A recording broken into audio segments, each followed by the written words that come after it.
Hello दोस्तों, welcome to my channel PR knowledge centre. तो जैसा कि आपको पता है कि हम जीएस पॉइंटर कर रहे हैं, जिसमें मैंने बहुत सारे सब्जेक्ट वाइज करवा रखे हैं। तो आज हम करेंगे इंडियन कॉन्स्टिट्यूशन एंड पॉलिटी। और आपको पता ही होगा कितना इम्पोर्टेंट होता है ये जीएस पॉइंटर।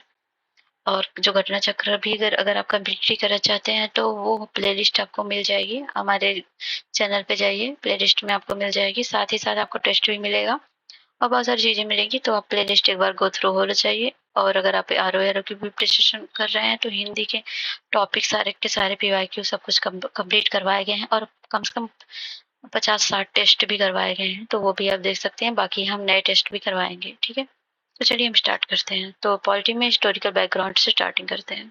तो constitution and development of India वह अधिनियम जिसके द्वारा ब्रिटिश संसद ने चाय और चीन के साथ व्यापार को छोड़कर ईस्ट इंडिया कंपनी के साथ व्यापारिक एकाधिकार को समाप्त कर दिया था, वह था 1813 का चार्टर अधिनियम। ब्रिटिश भारत में 1937 में भारतीय राष्ट्रीय कांग्रेस का मंत्रिमंडल नहीं बना था बंगाल और पंजाब में। वह अधिनियम जिसके द्वारा भारत परिषद को समाप्त कर दिया गया था, वह था भारत सरकार अधिनियम 1935। और 1773 के रेगुलेटिंग एक्ट के तहत बंगाल का प्रथम गवर्नर जनरल नियुक्त हुआ था वारेन हेस्टिंग्स 1774 में। तो देख लीजिए जो एग्जाम में पूछे गए यहाँ पर बताए भी गए हैं, इसलिए मैंने इसको रखा है। वह एक्ट जिसके द्वारा बंगाल में उच्चतम न्यायालय की स्थापना की गई थी, वह था 1773 का रेगुलेटिंग एक्ट। हम फिलहाल संविधान निर्मात्री सभा में जाने के लिए निर्णय के अलावा अन्य किसी बात से बंधे नहीं है। उपयुक्त कथन है एम.एन. जिन्ना का। वह भारतीय राजनीतिक प्रणाली को कहा जाता है अर्धसंघात्मक क्वाजी फेडरल। 1935 के अधिनियम के तहत कराए गए विधानसभा चुनाव में कांग्रेस ने पूर्ण बहुमत नहीं प्राप्त किया था बंगाल में। ब्रिटिश सरकार का वह अधिनियम जिसमें पहली बार भारत में शिक्षा के लिए 1 लाख रुपए दिए गए थे, वह था चार्टर अधिनियम 1813 का। भारतवासियों को वह अपने देश के प्रशासन में कुछ हिस्सा लेना संभव बनाने वाला अधिनियम था चार्टर एक्ट 1833 का। केंद्र में द्विसदनीय विधायिका की व्यवस्था की गई थी 1919 के अधिनियम द्वारा। एक संघीय व्यवस्था और केंद्र में दल शासन भारत में लागू किया गया था 1935 के अधिनियम द्वारा। वह अधिनियम जिसके फलस्वरूप बर्मा भारत से अलग हुआ था, वह था गवर्नमेंट ऑफ इंडिया एक्ट 1935। एक भारत शासन अधिनियम 1935 में स्वीकार किया हुआ महत्वपूर्ण और अस्थायी अवयव नहीं है, वह देश के लिए लिखित संविधान। भारत में स्थानीय स्वायत्त शासन का जनक माना जाता है लॉर्ड रिपन को। भारतीय संविधान के बृहत होने के कारण है इनमें संघ तथा राज्य सरकारों का संविधान। पंडित जवाहरलाल नेहरू के नेतृत्व में अंतरिम सरकार का गठन हुआ था सितंबर 1946 को। भारत को एक संविधान देने का प्रस्ताव संविधान सभा द्वारा पारित किया गया था 22 जनवरी 1947 को। भारतीय संविधान का प्रारूप सबसे पहले तैयार किया था बी.एन. राव ने। संविधान सभा का गठन, कार्यप्रणाली एवं विभिन्न समितियों के देखेंगे। भारत की संविधान सभा की अंतिम बैठक की सही तिथि थी 24 जनवरी 1950। संविधान सभा के अध्यक्ष थे डॉक्टर राजेंद्र प्रसाद। भारत की संविधान सभा के पहले अध्यक्ष थे डॉक्टर सच्चिदानंद सिन्हा। भारतीय संविधान सभा के प्रथम दिन के अधिवेशन की अध्यक्षता की थी डॉक्टर सच्चिदानंद सिन्हा ने। 1939 में यह घोषणा की सांप्रदायिक एवं अन्य समस्याओं के न्याय संगत समाधान का एकमात्र तरीका संविधान सभा ही है, यह कथन था महात्मा गांधी का। भारत की संविधान सभा का गठन किया था कैबिनेट मिशन योजना के अंतर्गत।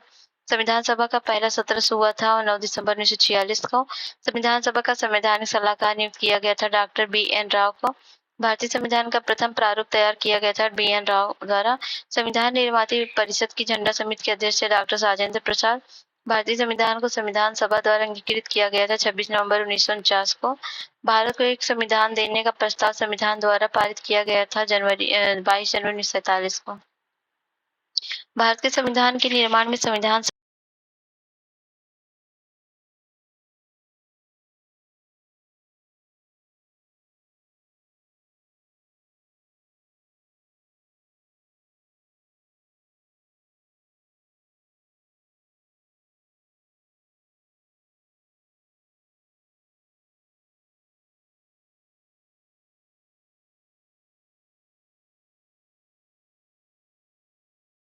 अठारह सौ 35 एक बड़े भाग को उत्पादित कर दिया गया है, ये कथन है डॉक्टर बी.आर. अम्बेडकर का।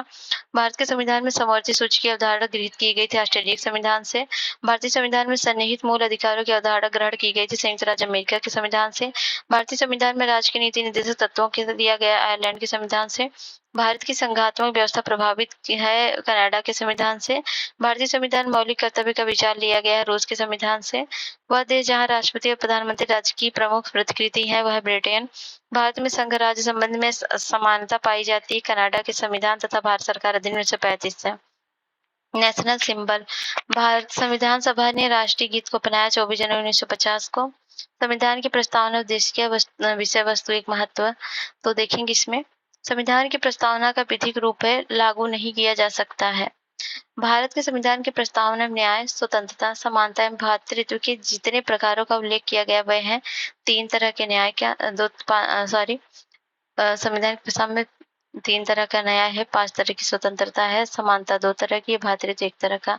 भारत के संविधान के प्रस्ताव में 2 शब्द समाजवादी एवं पथनिरपेक्ष जोड़े गए 1976 में।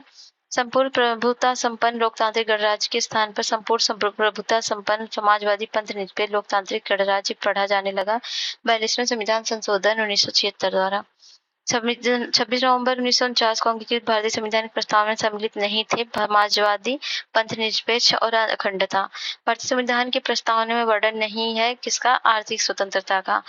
इस बाद में उच्चतम न्यायालय ने धारणा प्रस्तुत की कि उद्देश्य संविधान का भाग है वह है बम्बई बनाम यूनियन ऑफ इंडिया केस में। भारत के संविधान में उद्देशिका का विचार लिया गया था यूएसए के संविधान से। भारतीय संविधान में संविधान की आत्मा कहलाता है उद्देशिका। भारत को धर्मनिरपेक्ष राज्य वर्णित करता है संविधान की प्रस्तावना। भारत के संदर्भ में धर्मनिरपेक्ष शब्द का सही भाव व्यक्त करता है। भारत में राज्य का कोई धर्म नहीं है। भारतीय संविधान के उद्देश्य को प्रतिबिंबित करता है संविधान की प्रस्तावना। भारतीय संविधान की प्रस्तावना का भाग नहीं है राजनीतिक। ठीक है, भारतीय संविधान की प्रस्तावना में लिखित नहीं है धार्मिक न्याय। भारतीय संविधान का दर्शन नहीं है साम्यवादी राज्य। भारत के संविधान की प्रस्तावना का भाग नहीं योजनाबद्ध विकास। संविधान में अनुच्छेद, अनुसूची एवं विभिन्न भाग। भारतीय संविधान का वो भाग जो केंद्र और राज्यों के मध्य वित्तीय संबंधों का वितरण प्रस्तुत करता है वह भाग 12। वह भाषा जो 8वीं अनुसूची में संविधान अधिनियम द्वारा नहीं जोड़ी गई वह है कोंकणी। भारत में शिशुओं और आवश्यकों के साथ साथ आर्थिक और सामाजिक योजनाओं के लिए विधि निर्माण की शक्तियां प्रदत्त है केंद्र एवं राज्य दोनों सरकारों को। 7वीं अनुसूची संघ राज्य समवर्ती सूचियां। 8वीं अनुसूची भाषाएं। 9वीं अनुसूची कुछ अधिनियमों का विधि मान्यकरण। 10वीं अनुसूची दल परिवर्तन के आधार पर निर्भरता। विषय भारतीय संविधान के संबंधित अनुच्छेद है। अंतरराष्ट्रीय विधि के प्रति आदर बढ़ाना है अनुच्छेद 51 ग का। प्राणियों के प्रति दया भाव रखना है अनुच्छेद 51 क और 6 में। और ज्ञान अर्जन सुधार की भावना है 51 क और ज में। और राज्य की लोक सेवाओं में न्यायपालिका और कार्यपालिका से पृथक में है अनुच्छेद 50। उपाधियों का निषेध है अनुच्छेद 18 में। धार्मिक मामले के प्रबंधन स्वतंत्रता 26 में है। अल्पसंख्यकों की भाषा का संरक्षण 29 में है। शिक्षा का अधिकार 21 ए में है। भारत के संविधान का वह अनुच्छेद जो प्रधानमंत्री की नियुक्ति संबंधित है अनुच्छेद 75 वो अनुच्छेद 75 है। 1 आता है समवर्ती सूची में। स्टॉक एक्सचेंज संघीय में आता है। पोस्ट ऑफिस बचत ये भी संघीय में आता है। सार्वजनिक स्वास्थ्य राष्ट्र सूची में आता है। भारतीय संविधान की 6ठी अनुसूची के प्रावधान किस राज्य में लागू होते हैं तो त्रिपुरा में। भारतीय संविधान का भाग 16 संबंधित है कुछ वर्गों के लिए विशेष बंधों से। भारतीय संविधान में है 395 अनुच्छेद और 12 अनुसूचियां। भारतीय संविधान की प्रस्तावना में प्रयुक्त समाजवाद शब्द को निम्न अनुच्छेदों के साथ मिलाकर पढ़ने से प्राप्त सर्वोच्च न्यायालय को समान कार्य के लिए समान वेतन का मौलिक अधिकार परिभाषित करने की शक्ति प्राप्त हुई थी अनुच्छेद 14 तथा 16 में। भारतीय संविधान का छुआछूत उन्मूलन संबंधित अनुच्छेद है अनुच्छेद 17। भारतीय संविधान का अनुच्छेद 25 का संबंध धर्म की स्वतंत्रता से। भारतीय संविधान के अंतर्गत कारखानों में बालकों की नियोजन का प्रतिषेध करता है अनुच्छेद 24। भारतीय संविधान का अनुच्छेद 40 राज्य को सार्थक कदमों हेतु परामर्श देता है ग्राम पंचायतों के संगठन के संबंध में। भारतीय संविधान में उद्योग के प्रबंधन में कामगारों की भागीदारी का प्रावधान दिया गया 43 ए में। एक समान सिविल संहिता का प्रावधान संविधान में है अनुच्छेद 44 में। भारतीय संविधान में भारत की विदेश नीति संबंधित है अनुच्छेद 51 में। राष्ट्रपति के पुनर्निर्वाचित करने के लिए पात्रता दी गई 57 में। भारत के राष्ट्रपति को महाभियोग द्वारा हटाने की प्रक्रिया वर्णित है 61 में। भारतीय संविधान में यह उपबंध है कि मत बराबर होने की दशा में लोकसभा के अध्यक्ष का मत निर्णायक होगा और उसका प्रयोग करेगा यह उपबंधित है अनुच्छेद 100 में। भारतीय संविधान में धन विधेयक परिभाषित किया गया अनुच्छेद 110 में। भारतीय संविधान में न्यायालयों द्वारा संसद की कार्रवाई की जांच करना प्रतिबंधित किया गया अनुच्छेद 122 में। भारतीय संविधान में उच्चतम न्यायालय को उसके द्वारा दिए गए निर्णय अथवा आदेश के पुनर्विलोकन हेतु अधिकृत करता है। अनुच्छेद 137। भारत में सुधारात्मक याचिका उच्चतम न्यायालय में दाखिल की जा सकती है। अनुच्छेद 142 द्वारा राज्य में विधान परिषद के चयन हेतु अपनाया जाता है। अनुच्छेद 159 में वर्णित प्रक्रिया को भारतीय संविधान का अनुच्छेद 249 संबंधित है राजसूची के विषयों के संबंध में संसद की विधायी शक्तियों से। क्षेत्रीय संबंध का सिद्धांत संबंधित है अनुच्छेद 245 में। भारतीय संविधान में अंतर्राष्ट्रीय समझौतों को प्रभावी बनाने हेतु संसद राज्य सूची के विषय पर कानून बना सकती है। 253 में भारतीय संविधान में कथन की विधि के प्राधिकार के बिना ना तो कोई कर लगाया जा सकता है और ना ही एकत्रित किया जा सकता है। अनुच्छेद 266 है। भारतीय संविधान में अंतर्राष्ट्रीय व्यापार की स्वतंत्रता नियमित की गई। अनुच्छेद 19(1) में डी और 301-301(7) में भारतीय संविधान के अंतर्गत अखिल भारतीय सेवाओं का प्रावधान किया गया। अनुच्छेद 312 में लोकसभा में एंग्लो इंडियन समुदाय के लिए आरक्षण प्रावधान संविधान में किया गया। अनुच्छेद 331 भारतीय संविधान में राज्य विधान सभाओं में आंग्ल भारतीय समुदाय के प्रति प्रतिनिधित्व का प्रावधान किया गया। अनुच्छेद 333 भारतीय संविधान में यह व्यवस्था की कि प्रत्येक राज्य शिक्षा के प्राथमिक स्तर पर मातृभाषा में शिक्षा की पर्याप्त सुविधाओं की व्यवस्था करने का प्रयास करेगा की गई। 350(a) में भारतीय संविधान में आपात स्थिति की घोषणा संबंधित है। 352 में भारतीय संविधान में प्रावधानों के अंदर संशोधन किया जा सकता है। 368 नेक्स्ट है भारतीय संविधान में विभिन्न राज्यों संबंधित विशिष्ट प्रावधान का उल्लेख है। 371 में संविधान के अनुच्छेद 371 के अंतर्गत विशेष प्रावधान किया गया महाराष्ट्र, गुजरात तथा राज्य के लिए। भारतीय संविधान की अनुसूचियों के राज्यों के नामों की सूची तथा राज्य क्षेत्रों का ब्यौरा देती है। पहली अनुसूची समवर्ती सूची का विषय है आपराधिक मामले। यदि भारत के संघ के एक नए राज्य का सृजन करना हो तो संविधान में अवश्य संशोधित किया जाना चाहिए पहली अनुसूची को। संविधान की चौथी अनुसूची को सही वर्णित करती है। इसमें राज्यसभा में स्थानों का आवंटन। भारत के संविधान में राज्य में सम्मिलित नहीं आपराधिक प्रक्रिया संहिता।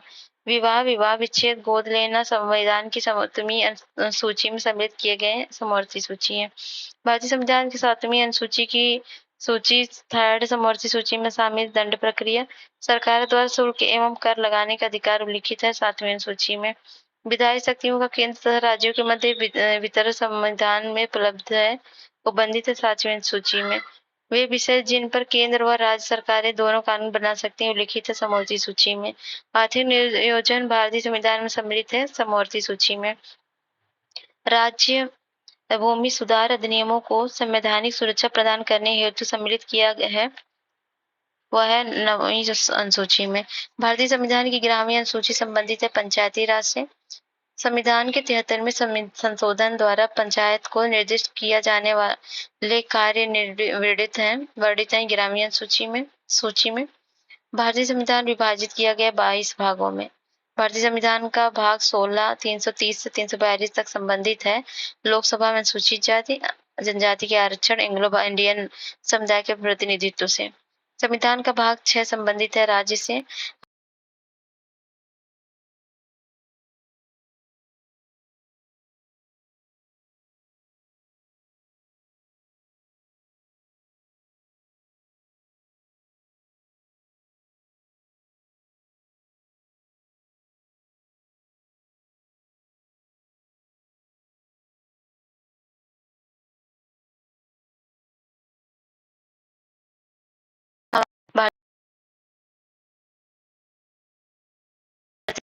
भारतीय संविधान में अवशिष्ट अधिकारों को दिया गया संघीय सरकार को। वित्त विधेयक के बारे में विशेष उपबंध किया गया अनुच्छेद 117 में। भारत के संविधान में संघ राज्य संबंधों का उल्लेख किया गया भाग 11 में। भारतीय संविधान में केंद्र राज्य विधायी संबंध दिए गए भाग 11 में। भारत के बाहर स्थानों की तीर्थ यात्राओं का विषय प्रगणित है संघ सूची में। संविधान में यह उपबंधित है कि भारतीय संविधान को भारत का संविधान कहा जाएगा। 393 संविधान में संसद के किसी सदन के सदस्य का पद सदन की अनुमति के बिना 60 दिनों तक सदन की सभी बैठकों में उसके अनुपस्थित रहने के आधार पर सदन द्वारा रिक्त घोषित किया जा सकता है। अनुच्छेद 101 क्लॉज 4 संविधान के अंतर्गत संसद के किसी सदस्य की अयोग्यता के संबंध में राष्ट्रपति निर्वाचन आयोग की राय मानने के लिए बाध्य है। 303 भारत के संविधान के अंतर्गत वार्षिक बजट पेश किया जाता है। 112 भारतीय संविधान उच्चतम न्यायालय को अपने द्वारा सुनाए गए निर्णय का पुनर्विलोकन करने की शक्ति प्रदान करता है। अनुच्छेद 137 भारतीय संविधान दल बदल विरोधी कानूनों को रखा गया 10वीं अनुसूची में। भारतीय संविधान की वह अनुसूची जिसमें निर्वाचित सदस्यों के दल परिवर्तन के आधार पर निर्भरताओं के बारे में बंद है 10वीं अनुसूची है। भारतीय संविधान के 370 में प्रावधान है अस्थायी। भारतीय संविधान की 9वीं सूची संबंधित है भूमि सुधार से। भारत के संविधान में पिछड़ा वर्ग शब्द पहली बार आया अनुच्छेद 16 क्लॉज 4 में। भारतीय संविधान का अनुच्छेद जिसके द्वारा अस्पृश्यता का अंत कर दिया गया था वह अनुच्छेद 17। यदि भारतीय संघ में एक नए राज्य का गठन किए होता है तो आवश्यक है पहली अनुसूची में संविधान का वह अनुच्छेद जिसके अंतर्गत संसद को अंतरराष्ट्रीय समझौतों को प्रभावी करने के उद्देश्य से विधि बनाने की शक्ति प्राप्त हुआ है अनुच्छेद 253। वे 3 भाषाएं जो संविधान में भाग 8 अनुसूची में 71 संशोधन के द्वारा सम्मिलित की गई हैं वह कोंकणी, मणिपुरी और नेपाली है। और भारतीय संविधान प्रशासी अधिकरण की स्थापना का प्रावधान करता है संविधान के अनुच्छेद 323 के अंतर्गत। लोकपद के अनुचित ग्राह्य का सुधार जिस रीट किया जा सकता है वह अधिकार परीक्षा। भारतीय संविधान के अनुच्छेद में अनुच्छेद जो बच्चों के शोषण संबंधित है अनुच्छेद 24 है।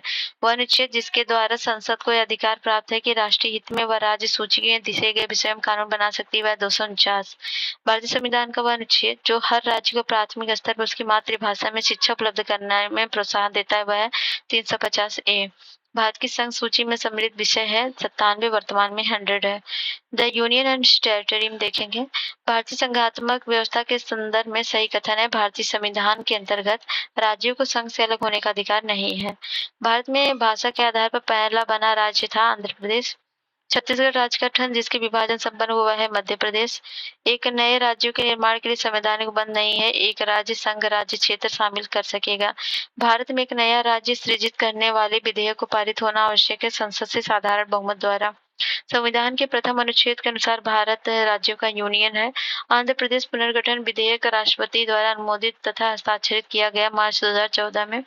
भारतीय संघ के सह राज्य के रूप में प्रथम प्रवेश पाने वाला राज्य था सिक्किम। जिन राज्यों का सृजन 1960 के बाद हुआ उनका आरोही क्रम है नागालैंड, हरियाणा, मेघालय, सिक्किम। भारतीय राज्यों का निर्माण का सही क्रम है सिक्किम, अरुणाचल प्रदेश, छत्तीसगढ़, झारखंड। भारत में राज्य संघीय प्रदेश है 28 और 8 जिसमें एक राष्ट्रीय राजधानी क्षेत्र भी सम्मिलित है। राष्ट्रीय राजधानी प्रदेश में अवस्थित है करनाल, रोहतक। राज्य का सबसे महत्वपूर्ण तत्व है संप्रभुता। भारत एक गणतंत्र है इसका अर्थ है भारत में अंशानुगत शासन नहीं है। भारत में संघ राज्यों का प्रशासन होता है राष्ट्रपति द्वारा। बंबई प्रांत जो गुजरात या महाराष्ट्र में विभाजित किया गया था वह है 1960। एकमात्र संघीय क्षेत्र जहां राज्यसभा के लिए एक सदस्य का निर्वाचन होता है वह पुडुचेरी। नागालैंड बना था 1962 में, झारखंड 2000 में, तेलंगाना 2014 में, सिक्किम 1975 में अस्तित्व में आया था। फंडामेंटल ऑफ कॉन्स्टिट्यूशन नागरिकता देखेंगे हम। भारतीय राजनीतिक व्यवस्था की प्रकृति में मूल रूप से पाए जाते हैं निरंतरता परिवर्तन के तत्व। भारत के संविधान को भाग जिसमें हम नागरिकता संबंधी प्रावधान को पाते हैं वह भाग सेकेंड अनुच्छेद 5 से 11। नागरिकता के अर्जन हेतु शर्तों को नियत करने के लिए समय संसद। भारत में नागरिकता के विषय में सही है संपूर्ण भारत की एकल नागरिकता, मतलब सब भारत में एक ही नागरिकता चलती है। नागरिकता संशोधन अधिनियम 2015 के अंतर्गत भारतवासी कार्ड धारक प्रवासी नागरिक के रूप में पंजीकृत होने के लिए अर्ह नहीं है जब तक वे भारतीय जो विभाजन के उपरांत पाकिस्तान प्रवासी हो गए। वह तरीका जो नागरिकता समाप्त नहीं करता है वह कुछ महीने के लिए दूसरे देश में यात्रा पर जाना, उससे आपकी नागरिकता नहीं खत्म होगी। फंडामेंटल राइट में है मानव के दुर्व्यापार तथा बालाश्रम पर रोक 23 है अनुच्छेद। गैर कानूनी निरोध से संरक्षण अनुच्छेद 22। प्राथमिक शिक्षा का अधिकार 21A। लोक नियोजन में समानता अनुच्छेद 16। भारतीय संविधान नागरिक को मूल अधिकार निश्चितता प्रदान करता है अनुच्छेद 12 से 35 तक। भारतीय नागरिकों के अधिकारों को संरक्षित करने में सर्वोच्च न्यायालय की अपेक्षा बढ़िया स्थिति में है उच्च न्यायालय 226। केवल मौलिक अधिकारों के संरक्षण के लिए परमादेश जारी कर सकता है सर्वोच्च न्यायालय अनुच्छेद 32। संविधान की प्रस्तावना सभी भारतीय नागरिकों को उपलब्ध कराने के वायदा नहीं करती है पूजा की समानता। मूल अधिकार नहीं है समान कार्य के लिए समान वेतन। मौलिक कर्तव्यों को संविधान समाविष्ट किया गया 1976 में। बालकों के लिए मुक्त एवं अनिवार्य शिक्षा का अधिकार अधिनियम 2009 प्रभाव में आया 1 अप्रैल 2010 को। भारतीय संविधान में जैसा निहित है उनमें समानता के मौलिक अधिकार में सम्मिलित नहीं है आर्थिक समानता।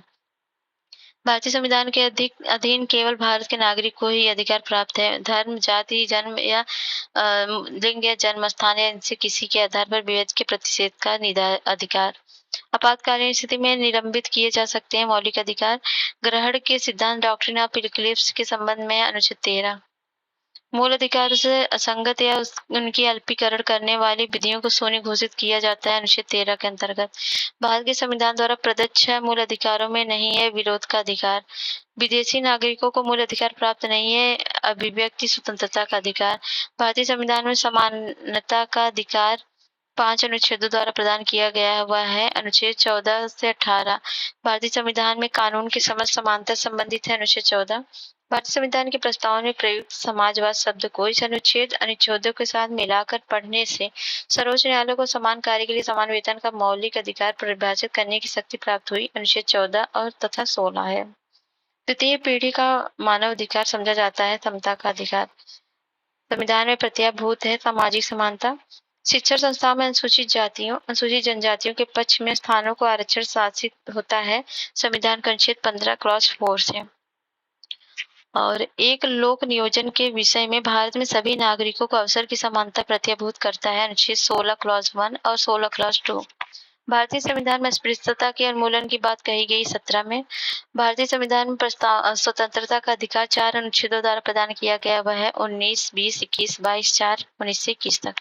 बंदी बनाए गए व्यक्ति के मौलिक अधिकारों की रक्षा करता है अनुच्छेद 22। भारतीय संविधान के अनुच्छेद 21 में सम्मिलित नहीं है मृत्यु का अधिकार। अनुच्छेद 21(1) और क्लॉज 1D को अनुच्छेद 21 में मिलाकर पढ़ने पर प्राप्त होता है विदेश यात्रा का अधिकार। जिस बाद में हम अभी निर्धारित किया गया है कि ऋषिकेश नगर पालिका क्षेत्र के अंतर्गत अंडे बेचने पर लगाया गया निषेध संविधान के अनुच्छेद 19I क्लॉज G का उल्लंघनकारी नहीं है वह है ओम प्रकाश बनाम उत्तर प्रदेश राज्य। हमारे संविधान में एक अभियुक्त को दोषारोपण के कारण एक प्रकृति के बारे में सूचित किए जाने का अधिकार गारंटी दी गई अनुच्छेद 22 क्लॉज 1 के द्वारा। सर्वोच्च न्यायालय ने संविधान के अनुच्छेद 22 को एक भद्दा दिखाई देने वाला उपबंध कहा था AK गोपालम बनाम मद्रास राज्यवाद में।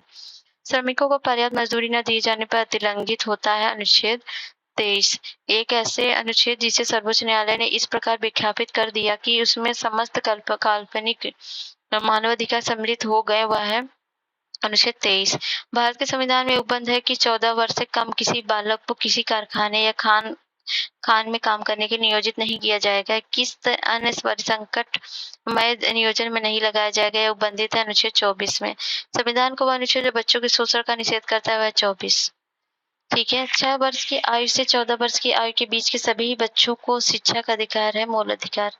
वह शिक्षा का वह अधिकार जो 2009 का लक्ष्य शिक्षा को मुफ्त तथा अनिवार्य बनाना है उन बच्चों को का अधिकार है जो निहित हुए प्राथमिक स्तर तक के हैं। धर्म प्रचार करने का अधिकार, सिखों को कृपा धारण एवं रखने का अधिकार एवं राज्य को समाज सुधारक विधि निर्माण का अधिकार सम्मिलित है धार्मिक स्वतंत्रता का अधिकार में। मौलिक अधिकारों का संरक्षक है सर्वोच्च न्यायालय। उच्च न्यायालय और उच्चतम न्यायालय के अधिकारिता में आते हैं मूल अधिकारों का प्रवर्तन। प्रिवेंटिव डिटेंशन के अंतर्गत एक व्यक्ति जो बिना मुकदमा चलाए बंदी बनाकर रखा जा सकता है वह 3 माह तक। वर्तमान समय में भारतीय संविधान के अंतर्गत संपत्ति का अधिकार है एक वैधानिक अधिकार। वह अधिकार जो संवैधानिक है परंतु मूल अधिकार नहीं है, संपत्ति का अधिकार है। भारत में नागरिक के मौलिक अधिकारों का संशोधन कर सकता है संसद। उच्चतम न्यायालय में यह धारणा व्यक्त की है कि मूल अधिकार व्यक्ति को जैसा उसे सबसे अच्छा लगे उस तरह अपनी जिंदगी की रूपरेखा तैयार करने के लिए सक्षम बनाते हैं। ये गोलकनाथ बनाम स्टेट ऑफ पंजाब में कहा गया। एक मौलिक अधिकार नहीं है समान काम के लिए समान वेतन। एक वो अधिकारी के प्रवर्तन के प्रयोजनार्थ संविधान के अनुच्छेद 12 के अनुसार राज्य की परिभाषा में सम्मिलित माना जाता है भारतीय जीवन बीमा निगम को। संविधान के अनुच्छेद 12 के अंतर्गत राज्य हैं दिल्ली स्टॉक एक्सचेंज भी। मूल अधिकार के नियोजन के लिए राज्य सब सम्मिलित नहीं है institute of constitutional and parliament studies में। ऐसी विधि जिसके अनुसार किसी व्यक्ति को 2 या 2 से अधिक संतानें होंगी वह 5 या सरपंच पद धारण करने में निर्धारित होगा। एक मान्य विधि एक एवं संविधान के अनुच्छेद 14 का अतिक्रमण नहीं करती। उच्चतम न्यायालय ने निर्णय दिया जावेद बनाम हरियाणा वाद के राज्य के वाद में।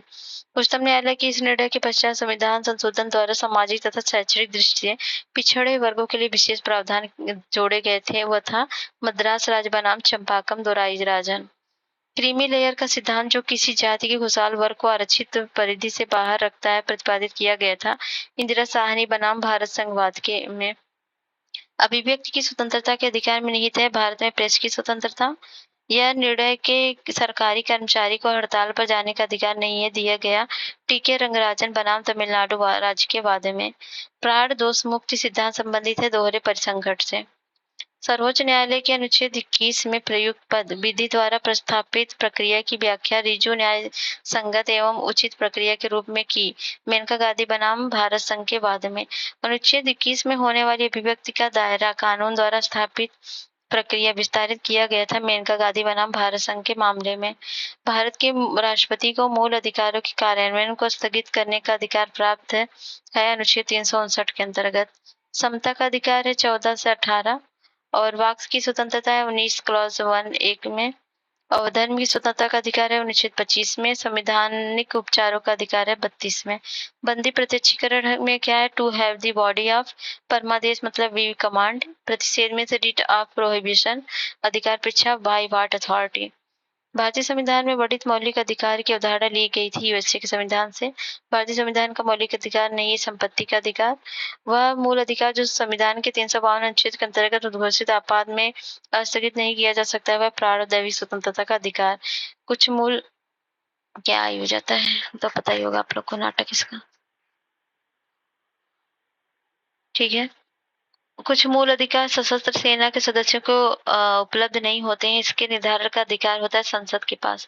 डीपीएसपी में देखें directive principle of state policy में 42वें संविधान संशोधन अधिनियम के द्वारा समान न्याय और निःशुल्क विधिक सहायता पर्यावरण की रक्षा और औद्योगिक प्रबंधन में श्रमिकों की भागीदारी को जोड़ा गया था डीपीएसपी में। भारत के संविधान में जिसमें पर्यावरण संरक्षण संवर्धन तथा वन एवं वन्यजीव की रक्षा के प्रावधान बनाए गए हैं वह है डीपीएसपी अनुच्छेद 51 में।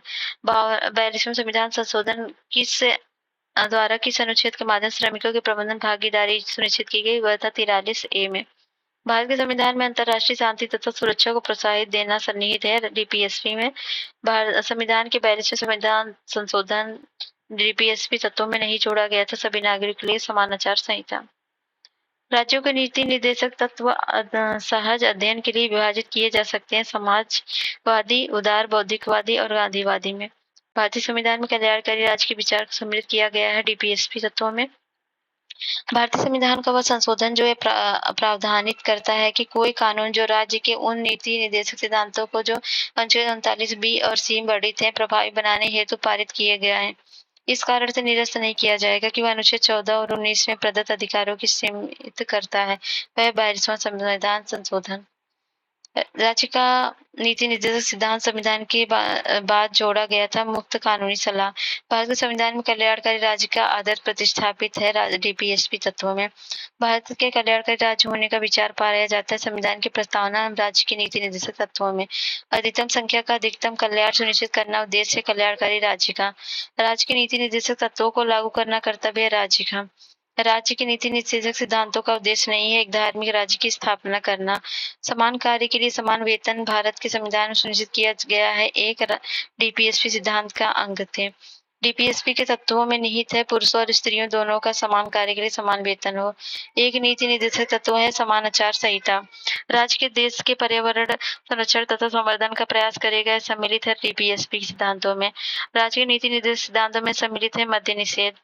नीति निर्देशित सिद्धांतों में सम्मिलित नहीं है सूचना का अधिकार। डीपीएसपी सिद्धांतों में प्रावधान शांत है प्रौढ़ शिक्षा के बारे में। राज्य के नीति निर्देशक तत्वों में नहीं है अस्पृश्यता का उन्मूलन। राज्य का नीति निर्देशक तत्व नहीं है 14 वर्ष की आयु तक के बच्चों को निःशुल्क शिक्षा। राज्य का नीति निर्देशक तत्व नहीं है नागरिकों और गैर नागरिकों के लिए समान सिविल संहिता। मूल कर्तव्य मौलिक अधिकारों का हिस्सा यह कथन है गलत। नीति निर्देशक तत्वों को ऐसा चेक बताया गया जिसका भुगतान बैंक की सुविधा पर निर्भर करता है उपयुक्त कथन कहा गया केटी शाह ने। राज्य की नीति निर्देशक तत्व संविधान की आत्मा है जो संविधान के सामाजिक दर्शन को समाविष्ट करते हैं उपरोक्त कथन कहा गया ग्रेनविल ऑस्टिन के द्वारा। मनरेगा कार्यक्रम भारतीय संविधान में लाया गया था अनुच्छेद 43 लागू करने हेतु। संविधान के अंतर्गत काम का अधिकार पाया जाता है डीपीएसपी सिद्धांतों में। राज्य की नीति निर्देशक तत्वों के पीछे बाध्यकारी बल है लोकमत का। संविधान का वो भाग जो कल्याणकारी राज्य का आदर्श घोषित करता है वह है डीपीएसपी तत्व। राज्य की नीति निर्देशक में सम्मिलित नहीं है अस्पृश्यता का उन्मूलन। संविधान के राज्य की नीति निर्देशक सिद्धांतों में कुछ नहीं कहा गया है वयस्क शिक्षा के बारे में। फंडामेंटल ड्यूटीज देखेंगे। भारतीय संविधान में मौलिक कर्तव्यों के रूप में निर्धारित किया गया है देश की रक्षा करना, हमारी सामाजिक सांस्कृतिक गौरवशाली परंपरा का परीक्षण करना, सार्वजनिक संपत्ति की सुरक्षा करना। भारत के संविधान में जिसकी संस्तुति पर मूल कर्तव्यों को जोड़ा गया वह थी स्वर्ण सिंह समिति। भारतीय संविधान में मौलिक कर्तव्यों को सम्मिलित किया गया था 42वें संविधान संशोधन 1976 में। भारतीय संविधान के अंतर्गत मौलिक कर्तव्य में सम्मिलित नहीं है ग्राम पंचायतों के गठन में सहायता करना। भारतीय संविधान के भाग 4A में वर्णित नहीं है अपने माता पिता गुरुओं का आदर करना। राष्ट्रीय महत्व के स्थानों और स्मारकों की रक्षा करना एक मौलिक कर्तव्य नहीं है। एक नागरिक के मूल कर्तव्य में सम्मिलित नहीं है अस्पृश्यता मिटाने की ओर प्रयास करें। मौलिक कर्तव्य में संबंधित सही कथन नहीं है, उसे परमादेश द्वारा प्रभावी बनाया जा सकता है। भारत में एक नागरिक का मूल कर्तव्य है वन्य जीव का संरक्षण। भारत के संविधान का भाग जिसमें मूल कर्तव्यों की बात कही गई है वह 4 है का है और समिति जिसमें भारतीय संविधान में मूल कर्तव्यों को समाविष्ट करने की संस्तुति है वह स्वर्ण सिंह समिति। गवर्नमेंट एंड गवर्नेंस में देखेंगे पार्लियामेंट्री सिस्टम। संसद के निचले सदन की अध्यक्षता करता है लोकसभा अध्यक्ष। संसद में सरकारी विधेयक का अर्थ है संसद के दोनों सदनों में किसी भी मंत्री द्वारा प्रस्तुत विधेयक। भारतीय राजनीतिक पद्धति के बारे में सही नहीं है राष्ट्रपति पद्धति की सरकार। एक संसदात्मक प्रजातंत्र है भारत। भारत में संसदात्मक व्यवस्था केंद्रीयता संघवाद की ओर खिसकी है 1980 के दशक में। यह एक लोकतांत्रिक गणतंत्र है। इसमें संसदात्मक रूप की सरकार एवं सर्वोच्च सत्ता भारत की जनता में निहित है। सभी मूल लक्षण हैं भारत में राजनीतिक व्यवस्था के। विधायिका कार्यपालिका पर नियंत्रण होता है संसदात्मक शासन व्यवस्था में। भारतीय संविधान की विशेषता नहीं है अध्यात्मात्मक सरकार। गणतंत्रीय अवधारणा संबंधित नहीं है सर्वोच्च शक्ति एक राजा के समान एक ही व्यक्ति में निहित हो। फेडरल सिस्टम में देखेंगे भारतीय संविधान एक सशक्त केंद्रीकृत प्रवृत्ति वाला परिसंघात्मक संविधान है। ये कथन है सर आइवर जेनिंग्स का। भारतीय संविधान अधिक कठोर तथा अधिक लचीले के मध्य एक अच्छा संतुलन स्थापित करता है कथन है केसी बियर का। भारतीय संविधान का संघीय लक्षण नहीं है एक हरी नागरिकता। संविधान को संघानात्मक के तंग ढांचे में नहीं ढाला गया है कथन है A.K. अय्यर का। संघीय क्षेत्रों में प्रतिनिधित्व प्राप्त है लोकसभा को। अध्यक्षात्मक शासन प्रणाली का आधारभूत तत्व है एकल कार्यपालिका। कार्यकारिणी का प्रमुख राष्ट्रपति होता है। राष्ट्रपति अपने मंत्रिपरिषद का चयन स्वयं करता है। एक राष्ट्रपति व्यवस्थापिका को भंग नहीं कर सकता है। सभी विशेषताएं हैं अध्यक्षात्मक शासन प्रणाली का। सेंट्रल स्टेट रिलेशंस में देखेंगे सरकारी आयोग की संस्तुति संबंधित है केंद्र राज्य संबंध से। एक नई अखिल भारतीय सेवा के सृजन हेतु संस्तुति करना अनन्य अधिकार है राज्यसभा का। शिक्षा एक विधिक विषय के रूप में सम्मिलित है समवर्ती सूची में। सहभागी लोकतंत्र की सही विशेषता नहीं शक्तियों का केंद्रीकरण। केंद्र और राज्यों के बीच संवैधानिक शक्तियों का बंटवारा दिया हुआ है 7वें सूची में। भारतीय संविधान का वो भाग जो अध्याय जो संघ और राज्यों के बीच विधायी संबंध के बारे में है वह भाग 11 का अध्याय 1 है। भारत में संघ राज्य संबंध से संबंधित नहीं है इंद्रजीत गुप्ता समिति। संघ और राज्यों के मध्य संबंधों की समीक्षा करने के लिए गठित हुआ था सरकारी आयोग। संवैधानिक प्रावधान पर परंपराओं तथा व्यवहारों पर न्यायिक व्याख्याओं पर एवं बातचीत के लिए यंत्र विन्यास पर निर्भर करते हैं। भारत केंद्र राज्य संबंध सरकारी आयोग का मुख्य उद्देश्य था केंद्र राज्य संबंध। यह कथन कि राज्य संघ के सामंत नहीं है B.R. अम्बेडकर का है। इंटर स्टेट रिलेशंस में देखेंगे अंतर्राज्यीय विवादों के जांच करना और उन पर सलाह देना केंद्र तथा राज्यों या एक से अधिक राज्यों के समान हितों के विषयों पर अन्वेषण में विचार विमर्श करना एवं अन्य राज्यों के मध्य समन्वय के विषयों पर संस्तुतियां करना प्रमुख उद्देश्य है अंतर्राज्यीय परिषदों का। बिना अनुमति संसद के सार्वजनिकों के अनुपस्थित रहने पर किस संसद को घोषित किया जाता है अयोग्य। कावेरी नदी के जल बंटवारे का विवाद संबंधित है तमिलनाडु कर्नाटक केरल और पौडुचेरी से। अंतर्राष्ट्रीय संधियों को भारत के किसी भाग अथवा संपूर्ण भाग में लागू करने के लिए संसद को भी कानून बना सकती है बिना किसी राज्य की सहमति से। संविधान को वह अनुच्छेद जिसके द्वारा प्रत्येक नागरिक के लिए संविधान का अनुपालन करना है और उनके आदर्शों संस्थाओं और राष्ट्रीय ध्वज और राष्ट्रगान के लिए सम्मान प्रदर्शित करना एक कर्तव्य घोषित किया गया अनुच्छेद 51 का में मूल कर्तव्य में। इमरजेंसी प्रोविजन देखेंगे संसद और संकट काल की घोषणा का अनुमोदन होना आवश्यक 1 माह के अंतराल पर। आपातकाल में राज्य विधानसभा की अवधि बढ़ाई जा सकती संसद द्वारा। भारत में वित्तीय आपातकाल की घोषणा की गई थी कभी नहीं। भारत में राष्ट्रीय आपातकाल की घोषणा करने का आधार नहीं है आंतरिक शांति को खतरा। वह अधिकार जो राष्ट्रीय आपातकाल तक समाप्त या सीमित नहीं किया जा सकता वह है व्यक्तिगत स्वतंत्रता तथा जीवन का अधिकार।